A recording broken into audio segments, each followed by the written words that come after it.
Dans une bonne constitution, il devrait y avoir un référendum, devrait être prévu, je suis au point 3, un référendum obligatoire pour toute révision de la Constitution.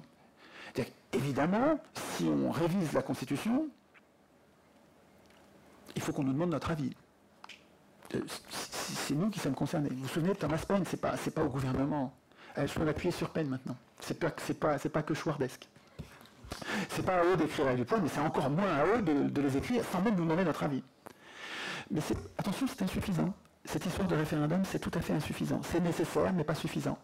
Parce que on se fait enfler, on se fait enfumer, on se fait tromper. Regardez, regardez pour qui on a voté là au premier tour. Regardez, c'est incroyable. Je veux dire, les gens voteront comme on leur dira, disait Tocqueville. Et on va voter la Constitution de 58, qui est une anti-constitution, qui programme notre impuissance. Donc nous sommes capables de voter, c'est affreux quoi. Donc le vote ne suffit pas. Oui. C'est ça la difficulté, c'est-à-dire qu'à un moment donné, comment on peut être sûr que le peuple soit bienveillant? Oui, voilà. Alors, on n'est pas sûr que le peuple sera bienveillant. Non, on ne peut pas être sûr de ça. Mais je voudrais vous rendre sensible que c'est pas grave. Le peuple va se tromper. Je vais vous rassurer. Non, oui, exactement. Mais attendez, comme si les hommes politiques ne se trompaient pas. Comme si les élus ne se trompaient pas. Ils nous mettent la terre à feu et à sang en laissant les multinationales grandir et produire des désastres écologiques et sociaux et économiques. Ils se trompent, mais c'est pas qu'ils se trompent, c'est des vandales. Donc, ce ne sera pas pire. Ce ne sera pas pire. Mais deuxièmement, c'est pas tout. Même si j'avais pas cette référence facile, parce que c'est vraiment là, il n'y a qu'à se baisser pour trouver les exemples d'erreurs grossières de la part des élus. Et donc, oui, les peuples vont commettre des erreurs. Peut-être même des atrocités. Les élus commettent déjà des épouvantables atrocités. Toutes les guerres, c'est les élus qui les déclenchent, qui les votent, qui les décident. Donc, je sais bien que ce ne sera pas parfait, c'est ça que je veux vous dire. Je ne dis pas, il faut que ce soit le peuple parce que ça va être des atrocités chics, c'est pas ça que je dis, évidemment. Je dis, oui, il y aura sûrement des horreurs qui vont continuer parce que les humains ne sont pas du tout parfaits, mais il y en aura moins. Je pense qu'il y en aura beaucoup moins. Et puis, regardez autour de vous, regardez tout ce qui est vivant. Tout ce qui est vivant n'arrête pas de se bourrer, de se tromper. Tu te brûles, ça c'est chou, je ne me brûlerai plus maintenant, j'évite. Enfin, voilà, et puis, à chaque fois que j'essaye un truc, ça ne marche pas, la prochaine fois je fais autre chose. Tout ce qui est vivant n'arrête pas de s'adapter, mais s'adapter, ça veut dire qu'on a essayé, on s'est trompé, maintenant on fait autrement. Donc, c'est pas grave de se tromper. Comment être sûr que le peuple ne se trompera pas? Mais je ne cherche pas ça. Je cherche juste à ce que il se trompe le moins possible. Je cherche juste, et ça, mais c'est facile pour moi, parce que il suffit de regarder comment nos parents ont fait. Et nos parents, ils n'étaient pas plus bêtes que nous. Ils étaient exactement comme nous, pareil, pas plus malins, pas plus... Sauf qu'ils faisaient plus de politique. À Athènes, ils faisaient la politique tout le temps. Si vous voulez, ils savaient qu'ils allaient voter les lois. Ils savaient qu'ils allaient se réunir à 6000 et qu'ils allaient voter les lois. Donc, quand ils sortaient de l'Assemblée, ça discutait sans arrêt de politique, parce qu'il y avait un enjeu. Ils allaient pouvoir changer les choses, ils allaient pouvoir voter les lois. Et donc, l'histoire de ces gens-là, comment ils ont fait pour ils avaient peur de se tromper. Ils ont déclenché des guerres qu'ils ont perdues, c'était une catastrophe. Ils ont fait des erreurs. Puis à l'époque, ça bardait, les guerres, mais pas que, tout le monde, tous les peuples à l'époque, c'était des guerres. Bon. Mais c'était des petites guerres par rapport à ce que c'est devenu avec le gouvernement représentatif. Le gouvernement représentatif a permis une accumulation des pouvoirs et un enrichissement, notamment des marchands d'armes, et une corrélation entre les marchands d'armes, le pouvoir politique et le pouvoir économique, qui produit des guerres infiniment plus dévastatrices que cette société où c'est vrai qu'ils faisaient des guerres, mais quand même normalement moins épouvantables, je trouve. En tout cas, bon, peu importe. Ils avaient peur de se tromper, ils ont inventé plein de systèmes, donc c'est pas ça que je vais développer ce soir peut-être, enfin sauf si vous posez la question que c'est ça qui vous intéresse, moi je veux bien, mais les Athéniens, dans une vraie démocratie, on a plein de systèmes des institutions, qui nous poussent à pas décider trop vite, pour éviter de se tromper, en discutant beaucoup, qui donnent la parole à tout le monde, absolument tout le monde, surtout à ceux qu'on n'a pas envie d'entendre. Ceux qu'on considère comme des affreux, on va les entendre, et les institutions nous obligent à les entendre. Parce qu'on ne sait pas à l'avance qui va dire une bêtise, faut pas que je dise de gros mots, on ne sait pas à l'avance qui va dire une bêtise ou qui va dire quelque chose d'utile, Et comme on ne sait pas à l'avance, les institutions disent, Iségoria, droit de parole pour tous à tout moment, on donne la parole à tout le monde et on verra bien les controverses, les échanges argumentés permettront de savoir, permettront de mettre en lumière, permettront de mettre en scène. La mise en scène des conflits, c'est tout à fait central dans une démocratie digne de ce nom. Mise en scène des conflits. La mise en scène des arguments de part et d'autre permettra de prendre de bonnes décisions. Et puis, possibilité aussi, je donne des exemples qui me viennent à l'esprit, mais possibilité aussi de revenir, de changer d'avis. Ah mais je me suis trompé. Ah oui, ben voilà, on s'est trompé de loi, on peut revenir en arrière, on peut abolir une loi, on peut la modifier. Donc les institutions permettent de changer aussi. Enfin, bon. Alors, je passe au point 4. Putain, à ce rythme-là, on ne va pas arriver à boucler du tout. J'ouvre trop de parenthèses, je suis désolé, ça vient comme ça. Force supérieure du préambule sur toute autre règle. Alors, il faut que je dise un mot du préambule. Pour l'instant, notre préambule, il n'y a que ces principes qui s'imposent et qui s'imposent en fonction du Conseil constitutionnel et en fait, ça ne marche pas bien. Mais nous aurions besoin, dans une constitution, d'isoler quelques principes très importants auxquels nous tenons, le respect des droits de l'homme, des choses dont nous avons peur qu'un peuple en colère sur un fait divers aurait envie de changer dans la Constitution, rétablir la peine de mort, des choses comme ça, mais ça peut être des choses plus graves. Et nous aurions besoin, je pense, dans une... Mais ça se discute, hein, c'est un avis, mais tout ce que je dis est discutable, évidemment. Hein. Je ne viens pas dire à Metz, hein, je suis dans un chantier, je suis en train de travailler, j'essaie de comprendre de quoi on a besoin, mais en fait, j'arrête pas de progresser. C'est-à-dire quand vous me signalez qu'il y a une erreur, un truc qui pourrait être mieux fait, ça n'arrête pas d'évoluer. Enfin, dans l'état actuel, il me semble que nous avons besoin de mettre en tête de la Constitution des règles particulièrement importantes auxquelles nous tenons. Par exemple, la monnaie doit être publique. Par exemple. Et il est absolument criminel de s'approprier la monnaie et de la confisquer, de reprendre la création monétaire. Et un acteur politique qui abandonnerait la création monétaire à un acteur privé serait traité comme félon et etc. Je vous laisse imaginer la suite de ce qu'on pourrait mettre. Bon, enfin, bon, peu importe. En tout cas, ça pourrait être mis dans un préambule parce qu'il n'est pas question d'y toucher. Ou en tout cas, on ne peut pas... Une génération ne peut pas assujettir à ces lois les générations futures. C'est une règle importante. C'est-à-dire que même si on considère nous aujourd'hui que ça c'est très très très très important, il faut quand même laisser à nos enfants la possibilité de le changer parce que c'est eux qui décideront. On ne peut pas leur imposer, nous, nos lois. Donc il faut qu'il y ait toujours des possibilités de révision. Mais ce qu'on pourrait dire avec cette distinction préambule et corps de la Constitution, c'est que dans la première partie de la Constitution, si on veut la changer, il faudrait un quorum, donc c'était un pourcentage, un score, une proportion d'électeurs particulièrement importante. C'est-à-dire qu'il faudrait par exemple 70% des gens, il faudrait que 70% du peuple veuille changer le préambule pour qu'on le change. C'est-à-dire qu'il ne suffira pas d'une simple majorité. Et par contre, pour changer le reste de la Constitution, une majorité suffirait. Bon, je dis 70, mais il faut en discuter, parce que si on met trop haut, on ne peut plus changer. Donc, dans le plan C, qui est ce qu'on a bâti ensemble sur le forum, sur le wiki, dans les universités populaires, c'est un travail commun, qui est dans le document que vous avez imprimé. Dans le plan C, qui est un exemple pour montrer ce que ça donnerait, ce que ça pourrait donner si nous écrivions nous-mêmes une constitution, il y a comme ça deux parties. Il y a une première partie que nous avons pensée comme... J'hésite avant de dire intouchable. Il ne faut pas que ce soit intouchable. Il faut que ce soit compliqué à toucher, quoi. Parce que c'est super important et que c'est vraiment, on considère ça comme fondateur, quoi. C'est-à-dire que si on change ça, on change de contrat social, quoi. Et donc on met un quorum, une majorité qualifiée importante pour changer cette première partie. Et il n'y a que les grandes règles, là. Par exemple, la monnaie doit être publique. La monnaie toutes les banques sont publiques. Et ensuite, dans la Constitution, on décline ça, on écrit le détail de... Donc, force supérieure du préambule.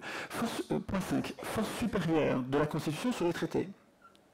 Alors, c'est très étonnant quand on regarde les constitutions, celle de l'Italie, la française, quand on a une constitution, c'est pas ça qui est prévu. Ce qui est prévu, c'est un traité est supérieur à la Constitution.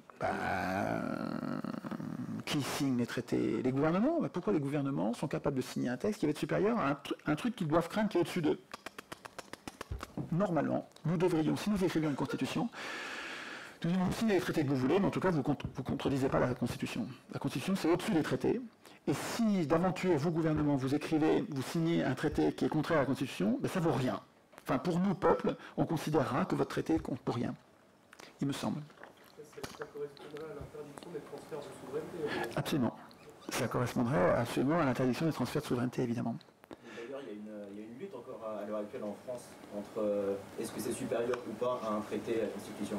Bien sûr, il y a une controverse encore, je reprends au micro pour que tout le monde entende, il y a encore évidemment des controverses politiques et juridiques pour savoir si un traité est supérieur ou pas à une constitution. Et les souverainistes, comme on les appelle, en essayant de les faire passer pour des affreux, alors que je comprends pas comment on peut être anti-souverainiste, hein. Enfin, bon, c'est complètement suicidaire d'être anti-souverainiste. Enfin, voilà. En tout cas, les souverainistes, évidemment, prétendent que la Constitution est supérieure au traité et qu'un traité qui viole une Constitution est une traîtrise, quand même, évidemment. Mais bon, effectivement, il y a beaucoup de... Sur tous les points, il y a des controverses. Hein. Alors, les 4 points suivants, 7, 8, 9, 10, sont absolument centraux, décisifs. Ce sont les 4 modalités de référendum d'initiative citoyenne. Ce qui serait bien tout à l'heure, c'est qu'on prenne le temps de lire ensemble, pour que vous le connaissiez, peut-être que vous l'avez vu quand vous avez travaillé, mais qu'on lise ensemble l'article 11 de notre Constitution, qui est l'article qui prévoit le référendum césariste, le référendum de Napoléon, le référendum à l'initiative du prince, et puis l'autre référendum qu'ils appellent mensongèrement, et je défie quiconque de me prouver que ce n'est pas un mensonge. C'est un grossier, un honteux mensonge d'appeler ça un référendum d'initiative populaire. Ils appellent référendum d'initiative populaire un alinéa qu'ils ont ajouté dans l'article 11 qu'on lira ensemble tout à l'heure. C'est une escroquerie, mais de toute façon c'est des escrocs. Hein. Voilà. C'est un exemple de plus, mais là qui est criant. Ils appellent référendum d'initiative citoyenne, populaire, ce qui en fait est un référendum d'initiative parlementaire. C'est les parlementaires qui sont l'initiative du truc. Donc c'est vraiment se foutre du monde. Donc alors, je vous ai préparé, mais il est trop tard pour avoir des photocopies, mais je pourrais peut-être vous les montrer, puis je vous les dirai, les articles vénézuéliens, suisses et italiens du référendum d'initiative populaire pour qu'on voit comment ils le disent, et nous on pourrait le dire autrement, on pourrait le dire plus simplement. Alors, vous avez celui du plan C, on en parlera peut-être un petit peu, voir comment nous avons écrit, voilà, nous, on a un référendum d'initiative citoyenne et voilà comment ça marche. Je glisse pour avoir eu le temps de tout... Je regarde l'heure. Purée, ça passe à une vitesse folle ce truc. Point 11, super important. Alors là, on l'a jamais ça. Ça, on l'a jamais. C'est rarissime. Pourtant, c'est évident. Non, mais c'est évident. Le point 11, il est évident. Et on l'a pas parce qu'ils sont en conflit d'intérêts. Parce qu'ils veulent pas le mettre en place. Mais c'est pas à eux de l'écrire, ce truc-là. C'est à nous de l'écrire. Responsabilité des acteurs politiques. Avec la reddition des comptes et des sanctions. Oui, des sanctions, des punitions. Des punitions avec de la prison, comme tout le monde, de l'argent, il va falloir payer de l'argent aussi, des punitions. Alors dans le plan C, bien sûr, il y a une reddition des comptes devant des jurés citoyens tirés au sort, et ce plusieurs fois par mandat éventuellement, peut-être qu'on a charrié, ça peut faire l'objet de discussion. Et puis bien sûr, dans la Constitution de 58 et dans le TCE, bien sûr, il n'y a pas de responsabilité ou une responsabilité factice, ce qui revient au même. On pourra détailler si vous voulez. Ensuite, arrive la série des contre-pouvoirs. Alors, j'ai fait une ligne pour chaque pouvoir. Et parce qu'il va falloir qu'on réfléchisse à l'article qui institue la limite et la mise en œuvre de chaque pouvoir, un par un. Alors, premier pouvoir dangereux, évidemment, le gouvernement. J'aurais pas dû mettre gouvernement, tiens, je suis en train de m'apercevoir que je fais une bêtise, parce que je fais attention en général. Par le gouvernement, je fais la grève, vous savez que je fais la grève du mot démocratie pour parler du gouvernement représentatif. Mais je fais la grève du mot gouvernement aussi, parce que je ne veux pas de gouvernement. Je veux un exécutif, c'est-à-dire avec un pouvoir d'exécution, et puis c'est tout. Alors que dans le mot gouvernement, il y a déjà le fait qu'il va décider, qu'il va appliquer, qu'il va tout faire en fait. Il y a déjà la confusion des pouvoirs qui est potentiellement tyrannique dans le mot gouvernement. Et là, il faudrait le barrer et dire contre-pouvoir à l'exécutif. L'exécutif, c'est l'armée, la police, tous les fonctionnaires, toute la force publique, le contrôle de la force publique qui va exécuter les lois. Ça s'appelle le pouvoir exécutif. C'est super dangereux, hein, c'est la détention des armes. C'est le seul, normalement, c'est le seul à avoir le droit de porter les armes et il a le monopole de la force physique, l'exécutif. Il ne faut pas, l'idée de Montesquieu, l'esprit des lois, c'est de séparer les pouvoirs. Il ne faut pas que ce soit le même qui à la fois écrive les lois et les exécute et les applique. Donc le pouvoir législatif, qui produit les lois, le Parlement, le pouvoir exécutif, les ministres, et la police et l'armée qui leur obéissent. Et les juges qui appliquent doivent être séparés. Et dans la Déclaration des droits de l'homme, article 16, ils le savaient, ils avaient bien compris déjà en 1789, ils étaient moins d'être bêtes, hein, un pays qui ne sépare pas les pouvoirs n'a pas de constitution. Même s'il fait semblant, c'est essentiel, c'est central, qu'une personne ne concentre pas dans ses mains tous les pouvoirs. Or, en France, je ne vous parle pas d'une république bananière, je ne vous parle pas d'une fausse démocratie, je vous parle de la démocratie française. Le président de la République est le chef du parti qui a gagné les élections.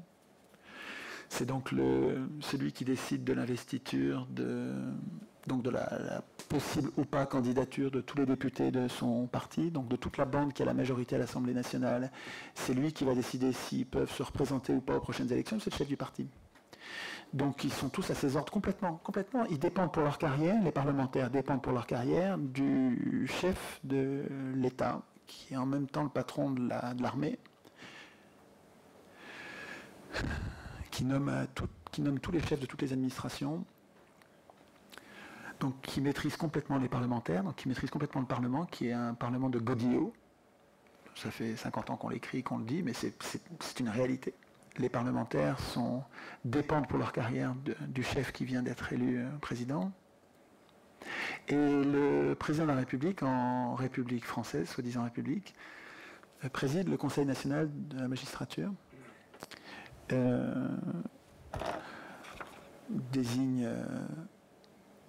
les membres du parquet, donc les juges qui défendent l'intérêt de la société, enfin, etc., etc., etc. C'est un roi, quoi. Hein.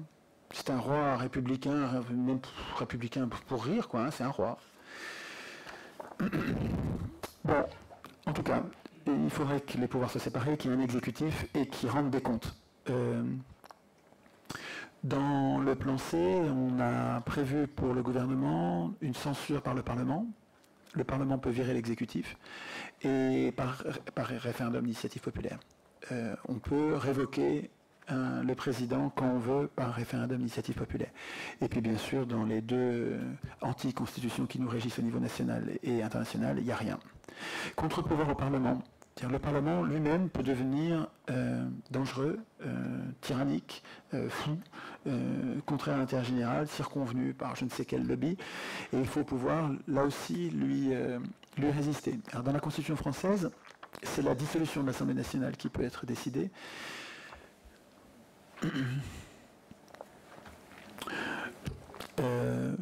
Donc on garde ça. Mais ça peut aussi être le peuple qui, par référendum, décide on veut changer l'Assemblée. Là, ça va plus, ça va plus. Il faut changer et nous pourrions de notre propre initiative le changer. Contre-pouvoir au CSA, puisque Montesquieu avait prévu que 3 pouvoirs. Donc je disais exécutif, législatif, exécutif, judiciaire. Il a oublié parce que ça n'existait pas ou c'était pas aussi important. Il a oublié les médias parce qu'aujourd'hui les médias c'est plus important encore que le Parlement, évidemment plus important que le Parlement. C'est beaucoup plus dangereux pour nous les médias. Maîtrisés par deux marchands de canons et un marchand de béton. C'est complètement fou ça. Hein. Je veux dire, on est complètement fou d'avoir abandonné les médias qui sont la fabrique du consentement, hein, qui sont des acteurs majeurs de la fabrique de l'opinion. On a abandonné les médias à des marchands de canons, hein, Dassault, Lagardère. Dans une bonne constitution, ce serait absolument rigoureusement interdit, évidemment. Et alors, ce qu'il faudrait, c'est que nous arrivions à... Alors, il y a un statut des journalistes qu'il faudrait écrire. Alors, ça fait peur. On se dit, quand je dis contrôle public des journalistes, oh là, il est fou, lui, c'est Cuba, c'est quoi? C'est l'URSS? Non, pas du tout. C'est pas le gouvernement qui va contrôler les journalistes. Contrôle public, ça ne veut pas dire contrôle par le gouvernement ou le Parlement, c'est pas les autres pouvoirs. Il faudrait que ce soit une assemblée, par exemple une assemblée de citoyens tirés au sort, qui servent de CSA, et qui contrôle les journalistes. Et les journalistes pourraient être, je vais faire bondir, je sais, je vais vous faire bondir, mais ça pourrait être des fonctionnaires. Autrement, on pourrait en faire comme on fait avec les juges. Vous savez, pour que les juges soient indépendants. Comment on fait? C'est pas parfait, mais comment on fait? On le rend indépendant, on lui donne de l'argent, on le paye bien, et on n'a rien à dire sur ce qu'il va faire. Il faudrait quand même qu'il puisse, qu'il rende des comptes devant une assemblée de citoyens tirés au sort. Lui aussi, les juges aussi. Vous allez voir les contre-pouvoirs pour les juges, il faut les prévoir aussi. Pour l'instant, les juges sont jugés par des juges. Ça va pas du tout. C'est comme ça dans tous les pays du monde, hein. Mais c'est pas bien du tout. Mais c'est parce que c'est eux qui écrivent les règles. Il y a une espèce de collusion, je pense, entre les acteurs politiques de métier et les juges. Et ils se protègent mutuellement. C'est-à-dire que je te mets rien dans la Constitution qui permettra de te foutre dehors, et puis tu fais pareil pour moi. Je veux dire, mais c'est pas à eux d'écrire les règles. Si nous écrivions la Constitution, nous aurions les moyens de faire passer les juges devant des non-juges. Enfin, devant des gens qui ne sont pas des juges de métier, qui ne sont pas de la même corporation, qui ne font pas corps, sinon il y a un conflit d'intérêts, c'est toujours pareil. Hein. C'est super important, c'est toujours pareil, mais c'est pas moins important parce que c'est toujours pareil, c'est très très important, ces conflits d'intérêts, c'est super important. Donc il faudrait qu'il y ait les contre-pouvoirs aux juges aussi, donc aux médias. Alors oui, les journalistes. Moi je voudrais être bien informé. Comment je peux faire pour instituer un bon système d'information qui ne soit pas un parti pris avec un outil de propagande de quelqu'un qui veut le pouvoir. Eh bien, il me semble que on pourrait faire comme avec les juges, mais les juges bien institués. Nous, citoyens, nous sommes prêts, nous préférons payer, nous, les journalistes, on va les payer, nous, avec nos impôts. C'est ça, fonctionnaire. C'est-à-dire qu'on va en faire des gens que nous payons, nous. Mais pas irresponsables complètement comme les fonctionnaires, c'est-à-dire moins protégés quand même que les fonctionnaires. Protégés pour qu'ils ne puissent pas être soumis à des pressions, hein, protégés, mais pas trop protégés, il faut qu'ils rendent des comptes quand même devant des assemblées de citoyens tirés au sort, par exemple. Et avec des voies de recours, comme toute procédure de justice digne de ce nom, avec 2, 3 niveaux de degrés de juridiction qui permettent, quand on met en cause un journaliste, devant cette chambre tirée au sort, il est jugé une première fois, et puis il peut faire appel, et puis il va être jugé une deuxième fois, et puis il peut faire, etc. Donc on peut prévoir.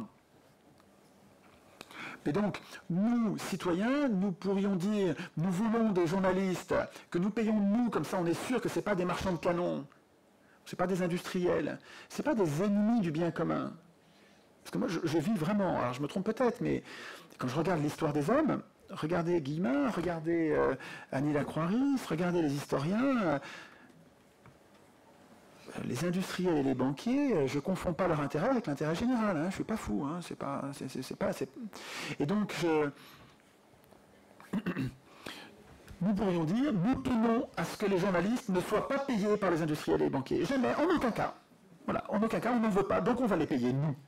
Et on va l'écrire dans la Constitution. Au plus haut niveau du droit, on va prévoir que les journalistes, ceux qui veulent faire ce métier-là, ils se présentent comme on se présente pour être fonctionnaire. Hein. Vous voulez être journaliste, il n'y a pas de problème, vous êtes engagé, vous êtes fonctionnaire. Et vous allez être protégé, mais vous serez payé par l'État, et l'État n'aura pas le droit de vous dire quoi dire. Il n'aura pas le droit de vous imposer. Vous savez, il n'y aura pas le ministère de l'Information qui va imposer aux journalistes de dire... Non, vous serez indépendant comme un juge. Comme un juge bien pensé. Alors, sur quoi le contrôle? Ça se réfléchit, ça. Il y a une charte, je crois que c'est la charte de Munich, qui définit la déontologie, donc les règles morales que doivent respecter les journalistes. Le recoupement, je ne saurais pas vous dire le détail, mais ils ont déjà réfléchi à ça, les journalistes. Les journalistes ont déjà réfléchi à un code qu'ils s'engagent, qu'ils sont prêts à s'engager à respecter, parce que c'est ça leur cœur de métier, c'est ça leur honnêteté. Mais que devient la relation avec le responsable du journal, avec le journal lui-même, avec l'employeur? À mon avis, l'idée, c'est qu'il faudrait que l'employeur, ce soit nous. Ah oui, Il faudrait que ce soit nous qui payons le journal. Nationaliser, c'est-à-dire que je vous vois venir, c'est-à-dire que quand vous dites nationaliser, je vois votre peur et je la partage. C'est-à-dire qu'il ne faut pas que ce soit le gouvernement qui décide du contenu de ce qui va dans le journal. Mais on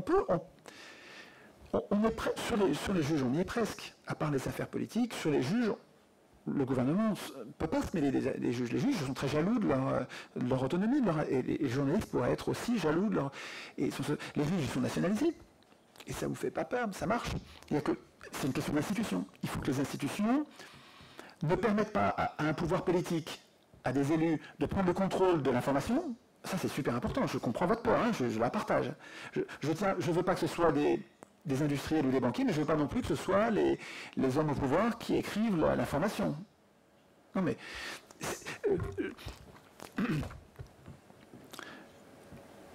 En même temps que vous formulez votre objection, rendez-moi service.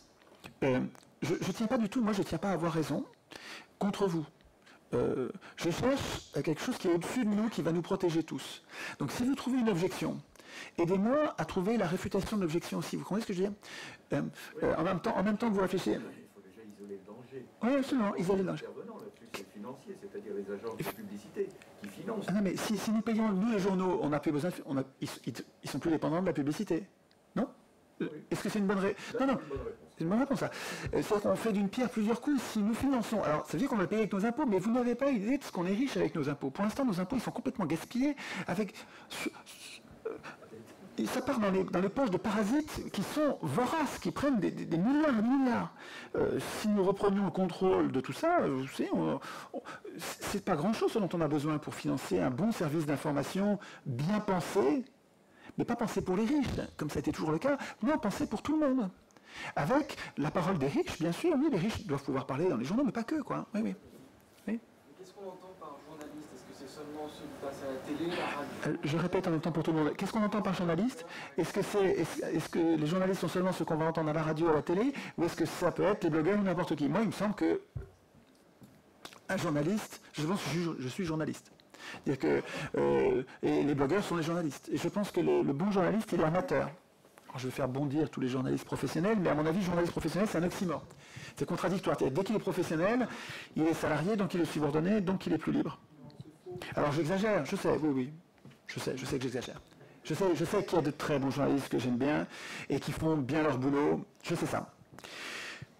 De la même manière qu'il y a des élus dévoués, je vous connais très bien, et qui sont... Je sais ça. Mais enfin, en gros, quand même...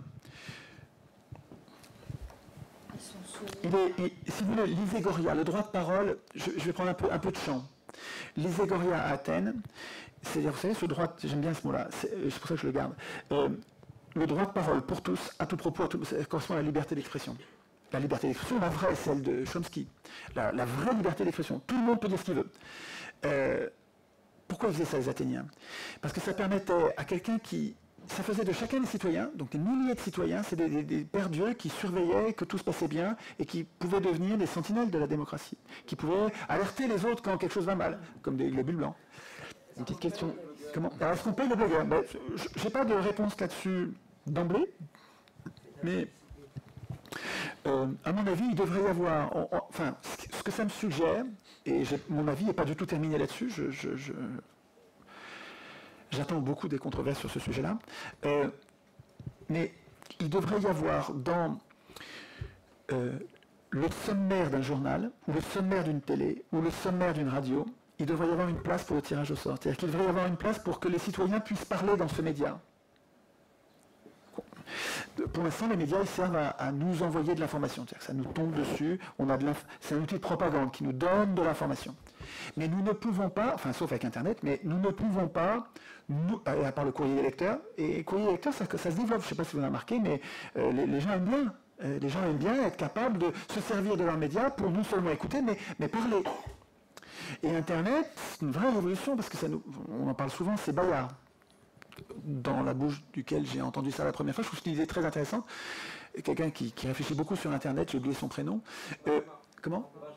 Benjamin Bayard, voilà, c'est ça, avec un T, je crois. Et ce gars-là réfléchit beaucoup sur Internet et sur l'importance d'Internet, et il souligne que notre humanité, là, avec une première révolution avec l'imprimerie qui a permis au peuple, aux humains normaux de lire, mais pas d'écrire, parce qu'écrire, il y avait un ticket d'entrée, c'était encore une élite qui écrivait. Et Internet, c'est une deuxième révolution, au moins aussi importante d'après lui, et je suis assez d'accord, je trouve que c'est plausible que ce soit aussi important. L'Internet nous donne le droit d'écrire. Et ça va nous permettre de grandir, de passer, je pense, à l'adolescence politique, et ça va nous permettre de nous émanciper politiquement. C'est-à-dire de nous parler sans filtre, sans le filtre des représentants qui sont comme des tuteurs, qui sont comme nos parents politiques, qui ne veulent pas que nous grandissions. Non, c'est moi qui vais décider à ta place. Tu n'es pas compétent, nous disent-ils. Et nous, on commence à dire, mais non, tu n'es pas le seul à être compétent. Et nous aussi. Et Internet nous permet de faire ça. Non, on n'a pas besoin qu'Internet nous appartienne. Internet nous laisse parler et nous organisons entre nous, tant bien que mal, hein, c'est un ersatz. Hein, je ne pense pas qu'Internet soit... On ne peut pas réduire du tout la démocratie à Internet à la démocratie. Mais par contre, Internet, ça ressemble à l'Iségoria. Ça ressemble, c'est pas exactement ça. Parce que l'Iségoria, c'est le droit de parler à l'Assemblée, devant les 6000, devant tout le monde. Tout le monde qui se tait. Tout le monde qui se tait. Alors que sur Internet, c'est le Bronx, tout le monde parle en même temps, il y a tellement de bruit que c'est assez difficile de faire entendre sa voix dans un tel tohu-bohu. Donc c'est pas exactement l'Iségoria l'Internet. Hein, alors, par le jeu de filtre et le jeu de vote, où nous disons, tiens, t'as entendu ça, ça se concentre, et il y a des personnalités qui arrivent à émerger par nos suffrages spontanés. Par exemple, quelqu'un comme Bernard Friot, qui passe nulle part, nous arrivons parce que nous passons le mot, c'est super ce qu'il raconte ce gars. Bernard Friot commence à... Alors qu'il est un parmi des milliers à parler, parmi des millions, mais Bernard Friot, qui parle des retraites et du financement de l'économie, une merveille, hein, c'est super important. FRIOT, ce que écrit Friot, faut... Écoutez les conférences de Friot, c'est... révolutionnaire stricto sensu, vraiment. Et là, c'est pas quelque chose d'utopique, c'est déjà en place ce qu'il montre. Il suffit d'ouvrir les yeux. Nous l'avons déjà, il suffit juste de l'étendre. Comme le CNR, Conseil national de la résistance, à la fin de la Deuxième Guerre mondiale, a étendu des règles qui étaient là, le début de la Sécu, le début de la retraite, qui existait déjà avant, le CNR a étendu ces règles, ces protections sociales, et nous pourrions aujourd'hui, c'est ça que nous défrions, nous pourrions étendre à notre tour, comme l'avait fait le CNR, allez, ça marche, ben ok, on y va. Ah, la retraite par répartition, ça fonctionne. Ah, nous sommes capables, et nous l'avons montré depuis 40 ans, nous sommes capables de financer nous-mêmes un service de très grande envergure, 2% du PIB, 2% de 2000 milliards, c'est... non, c'est 13% de 2000 milliards, ça fait 260 milliards par an. Nous sommes capables de financer 260 milliards, c'est les retraites, hein, 260 milliards par an avec nos salaires, sans avoir besoin de l'État. C'est pas l'État qui s'occupe de ça, c'est entre nous. Nous sommes capables de prélever, et il n'y a pas besoin d'emprunter, nous sommes capables de prélever sur nos salaires de l'année prochaine, de cette année, 2012, nous sommes capables de prélever sur nos salaires de cette année, les retraites de cette année. Eh bien, l'année d'avant, comment on fait? C'est tout simple, c'est super simple, il n'y a pas besoin... Le débat sur les retraites, il a été compliqué, peut-être à dessein, en tout cas il a été compliqué pour rien, parce qu'il est extrêmement simple. L'année d'avant, et ça a été pensé par nos grands-parents comme ça, c'est très bien, c'est insubmersible. L'année d'avant, 2011, on sait très bien, en 2011, on sait combien on va avoir de salaire à verser l'année prochaine. Déjà, ils sont déjà au boulot, il n'y a qu'à prolonger, on sait combien il va falloir verser de salaire. Et les gars qui vont prendre leur retraite, qui sont déjà à la retraite, et ceux qui vont arriver à la retraite, on le sait aussi, statistiquement, on sait très bien combien on va avoir besoin d'argent pour la retraite l'année prochaine. On sait très bien combien on va avoir de salaire. Vous faites la division, vous calculez les pile-poil, vous calculez le taux de cotisation nécessaire pour équilibrer vos comptes. Il n'y a pas besoin d'emprunter aux riches. Il n'y a pas besoin d'emprunter aux riches de l'argent. C'est nous, c'est notre argent. C'est nous qui l'avons créé. Nous voulons, pour nos vieux, une retraite digne, parce qu'on sait que quand ce sera notre tour, on veut ça. on prend ce qu'il faut, on calcule l'année d'avance ce qu'il faut pour que ça colle, pas de profit, il n'y a pas de gaspillage, pas de perte, il n'y a pas de déficit. On prévoit juste les bonnes cotisations qui vont bien pour financer ce dont on a besoin. Il n'y a pas besoin d'emprunter de l'argent pour plus tard. Il n'y a pas besoin de payer un intérêt à ceux qui avaient mis de l'argent de côté et qui vont nous le donner. Pas du tout. Le système de répartition des retraites pensé par nos parents, qui fonctionne, qui n'est pas une utopie, qui est une réalité, une expérience réussie, à grande échelle, depuis longtemps, et avec des engagements de long terme, sur 20, 30, 40 ans. Nous sommes capables de... C'est l'État. Ça fonctionne, et c'est profondément... c'est pas anticapitaliste, c'est acapitaliste, c'est non capitaliste. Nous n'avons pas besoin du capital. Alors, effectivement, ce qu'on observe depuis la Deuxième Guerre mondiale, c'est que la population vieillit, on a de plus en plus de vieux, donc il faut augmenter, mais ça, si on le fait tous les ans, c'est très progressif, c'est un problème chaque année. Chaque année, il faut augmenter légèrement le taux de cotisation, jusqu'à ce qu'on se remette à faire des enfants, à ce qu'on devienne, et à ce moment-là, ça redescendra. Mais tant qu'on sera de plus en plus nombreux à être avec de plus en plus de vieux, il faudra augmenter légèrement le taux de prélèvement. Mais c'est dans un contexte de croissance. Souvenez-vous, n'oubliez pas que notre productivité, c'est-à-dire que chaque heure de travail que nous passons, chaque heure que nous passons au travail, nous permet de créer chaque année plus de richesses que nous n'étions capables. Nous sommes de plus en plus efficaces pour créer la richesse. Ça s'appelle la croissance. La croissance, les gains de productivité ont décuplé, multiplié par 3, par 4 depuis quelques dizaines d'années. Par 4, nous devrions travailler 4 fois moins.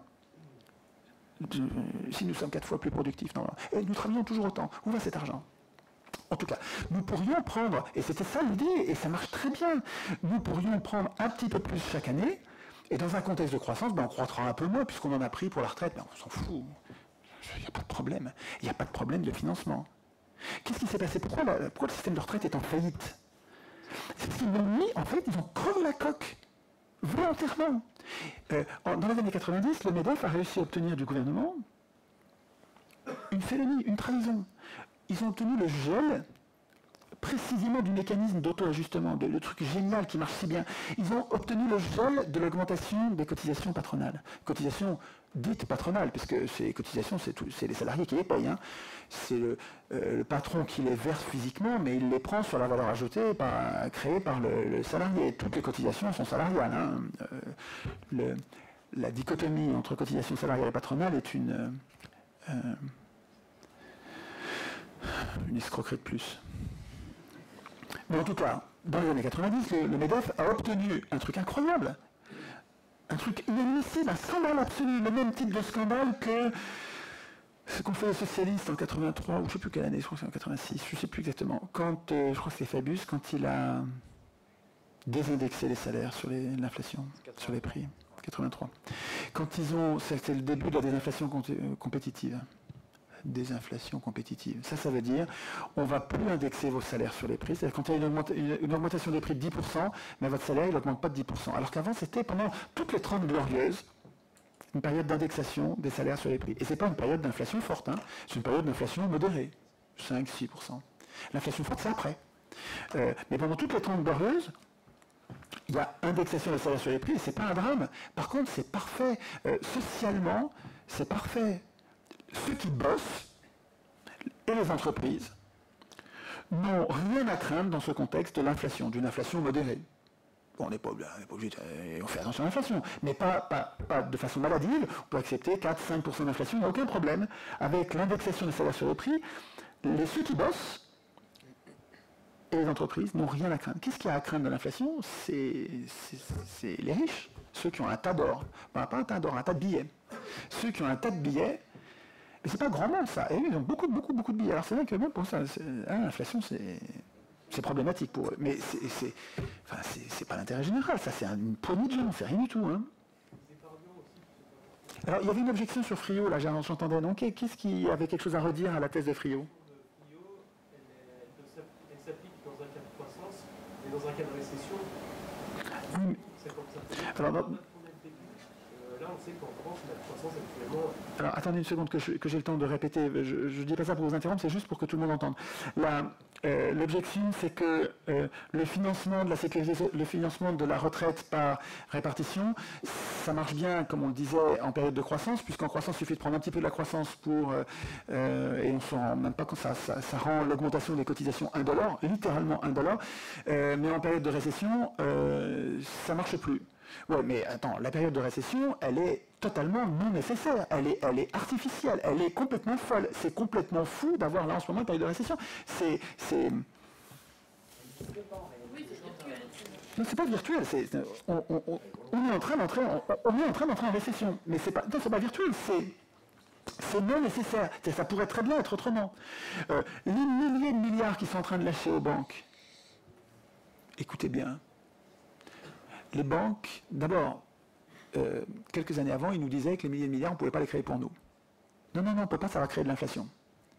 Ils nous disaient, non, vous n'avez pas créé des milliers de milliards, vous êtes fous, vous avez créé de l'inflation. Là, ils les créent. Tiens, ils les créent pour les banques. Ils les donnent à qui? Ils les donnent aux banques. Qu'est-ce qu'elles en font, les banques? Elles le gardent. Et voilà pourquoi vous avez toujours la récession, pourquoi vous n'avez pas de croissance, pourquoi ça ne repart pas. C'est pas aux banques qu'il faut donner l'argent. C'est à des gens qui vont le dépenser, pas à des gens qui vont le garder. Et c'est pas compliqué ce que je vous dis, il n'y a pas besoin de faire un maths sup ou maths P ou Polytechnique pour comprendre ce truc-là.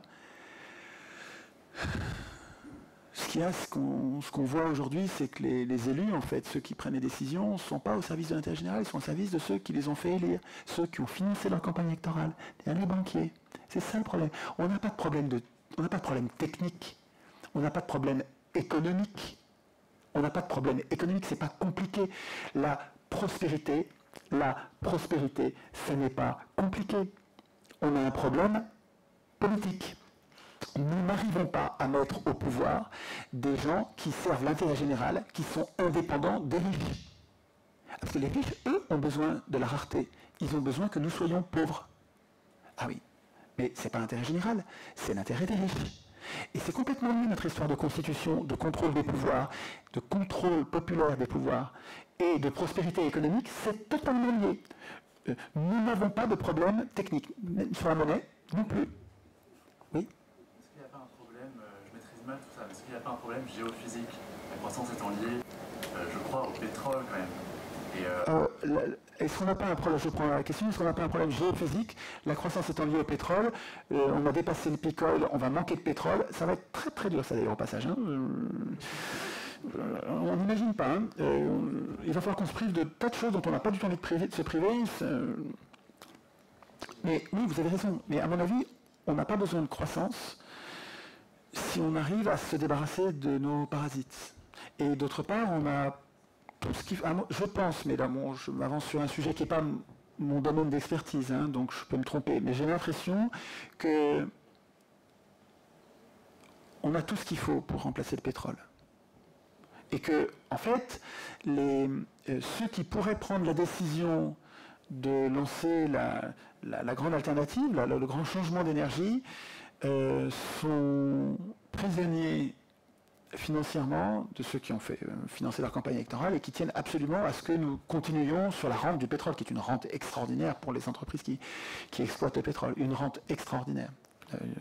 Et il y a un danger, ils sont prêts à tuer beaucoup de gens pour le garder ça. Donc je pense que des idées, je ne veux pas ouvrir une parenthèse trop grande, j'aimerais bien qu'on reparle du détail de la Constitution quand même, mais... Pour revenir sur les médias, je peux intervenir? Si. Oui, juste un mot sur les énergies. Il y a une idée que je trouve géniale. Vous savez, le nucléaire et le pétrole, ça sert à faire chauffer de l'eau pour faire de l'électricité. Il faut faire chauffer de l'eau et ça fait marcher des turbines qui fabriquent de l'électricité. Mais faire chauffer de l'eau, on n'a pas besoin de pétrole ou d'uranium pour faire chauffer de l'eau. Il y a une expérience qui est en route en Espagne ou au Maroc, je crois. Vous mettez des miroirs, donc c'est beaucoup moins cher que le nucléaire, c'est beaucoup moins dangereux que le nucléaire. Vous mettez des bouts de tôle, vous les polissez, mais c'est pas le miroir de Hubble, hein, c'est poli, quoi. Hein. Et il y a les systèmes de nettoyage automatique. Vous mettez des miroirs qui réfléchissent le soleil vers un point convergent et vous la faites bouillir votre eau, puis vous la faites bouillir, mais bouillir beaucoup plus que ce qu'il faut. vous n'avez pris aucun risque nucléaire, vous n'avez aucune pollution, vous ne dépendez plus du pétrole, vous avez un flux permanent. Qu'est-ce qui nous empêche? Dans des zones qui sont désertes et qui sont habitées par des gens, mais qu'on rémunérerait pour ça, ou il faut négocier avec eux s'ils veulent pas, ben, on le mettra ailleurs. De toute façon, il y a toute une bande de désert tout autour de la Terre qui permettrait de mettre des usines à électricité comme ça, une ceinture d'endroits où il fait toujours beau, il n'y a jamais de nuages là. Et là, on aurait une source d'énergie. L'énergie, vous savez qu'on n'arrive pas à transporter le courant alternatif, ce qui se dissipe au bout de 1000 km, on a pratiquement tout perdu. Mais si on le transforme en courant continu, les Canadiens font ça pour traverser le Canada, ils le transforment, ils le produisent. Ils ont beaucoup d'eau au nord, ils produisent leur électricité au nord, ils la convertissent en courant continu. Et en courant continu, ça se perd beaucoup moins. Vous perdez, je ne sais plus, 2 ou 3% par 1000 km. Donc c'est rien du tout, quoi. Bon, on a perdu, si on a fait 4000 km, on a perdu 10%, mais on s'en fout. C'est le soleil qui nous en fait tout le temps. C'est un flux, c'est propre. Pourquoi on se prend le chou avec des choses compliquées, coûteuses, dangereuses? Enfin, je suis peut-être naïf, candide quand je dis ça, peut-être que je me trompe, à creuser. Mais sur ce sujet-là, comme d'autres, j'ai l'impression qu'on n'a pas de problème technique. Je pense qu'on a un problème politique. Et quand je vous dis que mon idée, elle est à la racine de tous nos problèmes, je pèse mes mots. C'est-à-dire que, et je vous mets au défi, et ça m'intéresse, c'est un défi gentil, affectueux. Je veux dire, je suis très intéressé par des problèmes que vous verriez dans notre vie de tous les jours qui ne seraient pas réglés par la solution que je défends. À votre avis, mais c'est peut-être quelque chose qu'on pourra se garder pour la fin, est-ce que vous voyez, pour vous montrer que ce dont je parle quand je dis c'est pas aux hommes au pouvoir d'écrire du pouvoir, si nous écrivions nous-mêmes notre constitution, nous reprendrions le contrôle des pouvoirs, et ce ne serait plus les riches qui gouverneraient, parce que là ça fait 200 ans que c'est les riches qui gouvernent. Alors que pendant 200 ans à Athènes, 200 ans de tirage au sort, c'est les pauvres qui ont gouverné tout le temps. Jamais les riches, jamais. Ils étaient là, hein, ils votaient les lois, ils avaient les droits de citoyens, mais comme ils n'étaient pas nombreux, et que tout le monde votait les lois, tout le monde, pas seulement les élus des riches, non, c'était tout le monde qui votait les lois. Donc il n'y avait pas beaucoup de riches, donc les riches, ils votaient, mais ils n'étaient pas nombreux, donc ce n'est pas les riches qui décidaient. Les riches votaient comme tout le monde les lois, mais ils n'étaient pas nombreux, donc ce n'est pas eux qui décidaient. Et ça, c'était le tirage au sort qui protégeait le pouvoir populaire. Bon, je ne développe pas ça. Je pense que si nous écrivions nous-mêmes la Constitution, nous reprendrions le contrôle des pouvoirs, nous réglerions notre problème politique, qui est notre seul problème en fait, in fine. Nous réglerions notre problème politique, et là on s'apercevrait que tous les autres problèmes sont des problèmes techniques, mais on n'a pas de problème technique. Fondamentalement, je crois.